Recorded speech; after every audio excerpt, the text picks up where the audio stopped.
আসসালামু আলাইকুম রহমতুল্লাহ বরকাত।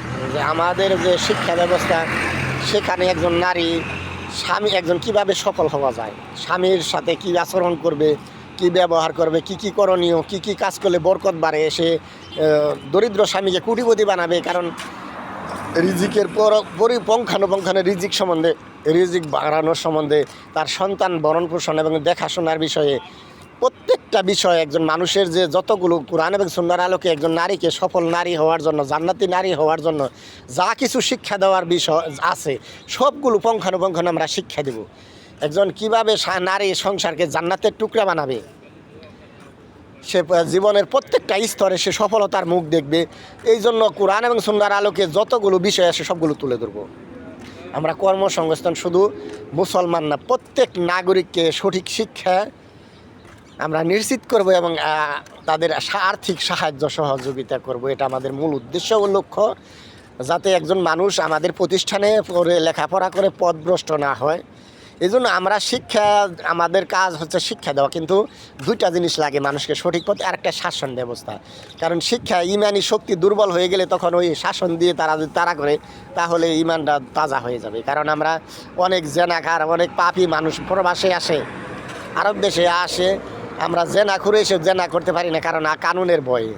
তেমনি আমাদের যদি দুইটা ভয় থাকে, একটা আছে আল্লাহর ভয়, একটা আছে পরকালের ভয়, জাহান্নামের ভয়, আর একটা থাকবে কানুনের ভয়। দুইটা ভয় যেন আমাদের কাজ করে। এই জন্যই আমাদের সরকারের কাছে দাবি, এমন আইন পাশ করলে, অপরাধ করলে যেন সে যে ধর্মেরই হোক, যে দলের হোক, শাস্তির আওতায় আসে। তাহলে আমরা নিজেরাই ওই পাপটার সম্বন্ধে ভাববই না। আমার জেনা ব্যভিচারে যদি বিচার হয়, সরকারি টাকা চুরি, ঘুষ, এইসবের যদি বিচার করা হয়, আইন পাশ করা হয়, তাহলে আমরা নিজেরা ওই পাপের চিন্তাটা আমাদের মনের মাঝে আসবেই না, ওই অপরাধের চিন্তাটা আমরা করব না। এই জন্য আমরা চাই যে আমরা যারা দেশকে ভালোবাসি, দেশের নাগরিককে ভালোবাসি, তারা শিক্ষা, এমন শিক্ষা ব্যবস্থা আমরা দুনিয়ার সবচেয়ে ভাগ্যবান ব্যক্তি হয়েও হতভাগা হয়ে গেছি। কারণ আমাদের আছে, আমরা যারা মুসলমান, এটা কিন্তু সবচেয়ে আমাদের ভাগ্যবান, যারা আমরা নবী করিম সাল্লাল্লাহু আলাইহি সাল্লামের উম্মত, আমরা দুনিয়ার সবচেয়ে ভাগ্যবান। কিন্তু আফসোসের বিষয়, আমরা দুনিয়া মুসলিম, এই জন্য দুনিয়ার সবচেয়ে ভাগ্যবান, কিন্তু সেই ভাগ্যটাকে আমরা খোঁজ করে দেখছি না কে করে। কারণ একটা হিন্দু খ্রিস্টান যখন মুসলমান হয়, তাদের পরিবার থেকে যে কী চাপ প্রয়োগ হয়, কী কষ্ট করতে হয়, এটা আপনার উদাহরণ আপনি সকলেই বুঝবেন। মিঠুন চক্রবর্তী, আমাদের ইন্ডিয়া যে বাংলাদেশের নাগরিক ছিল আগে, সেই ইন্ডিয়া এখন নায়ক মিঠুন চক্রবর্তী, তার ভাই, ছোটো ভাই, ইসলাম ধর্ম গ্রহণ করতে গিয়ে তার কি যে তার পরিস্থিতির শিকার হয়ে গেছে, তার জীবনীটা যদি আপনি মিডিয়া জগতে একটু দেখেন, আপনি বুঝতে পারবেন কী করে, কী জন্য বলছি আপনি মুসলিম, এই জন্য আপনি ভাগ্যবান। এই ইতিহাসগুলি অসংখ্য নরনারী মুসলমান হয়ে গেছে দেখে হিন্দু ধর্ম থেকে এসে তাদের পরিবার থেকে কী নির্যাতন তাকে সহ্য করতে পেরেছে। আর আপনি মুসলমান, আপনি যদি দিনের রাস্তায় চলেন, আপনাকে দুনিয়ার সকল মানুষ ভালোবাসবে, আপনার মাতা পিতা ভালোবাসবে। কিন্তু আফসোসের বিষয়, আমরা চলি শয়তানের অনুসরণ করি, সমাজে দুর্নীতিবাজ অন্যায়কারীর সাপোর্ট দেই, আমরা সেই পথে চলছি। আল্লাহ আমার সকলের জন্য দোয়া করি, আল্লাহ তাআলা আপনাদেরকে হেদায়েত নসিব করুক, আমার কথাগুলো বুঝবেন।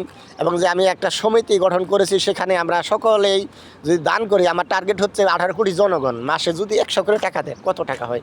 আমার টার্গেট হচ্ছে যারা এই বাংলাদেশে যে ছাত্র সমাজ, যারা এই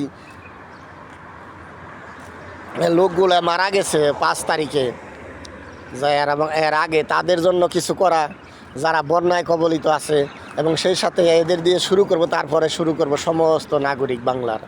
আমার টার্গেট হচ্ছে কর্মসংস্থান তৈরি করলে সেখানে হিন্দু, বৌদ্ধ, খ্রিস্টান, মুসলিম সকলেই কাজ করতে পারবে।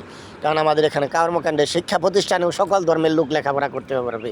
আমাদের কোনো মাযহাব নিয়ে ঝগড়া বিবাদ নাই, লা মাযহাবে আহলে হাদিস, আপনি যে মাযহাব মানবেন অসুবিধা নেই, কিন্তু আমরা আমাদের প্রতিষ্ঠানে শিরক এবং বিদআতের আশ্রয় দেব না, যেন আমাদের প্রতিষ্ঠান মানুষের ক্ষতির কারণ না হয়। এই জন্য আমরা শিরক বিদআত শিক্ষা দেবো না, কোনো অন্যায় শিক্ষা দেবো না, আমরা ন্যায়ের পথ দেখিয়ে দেব।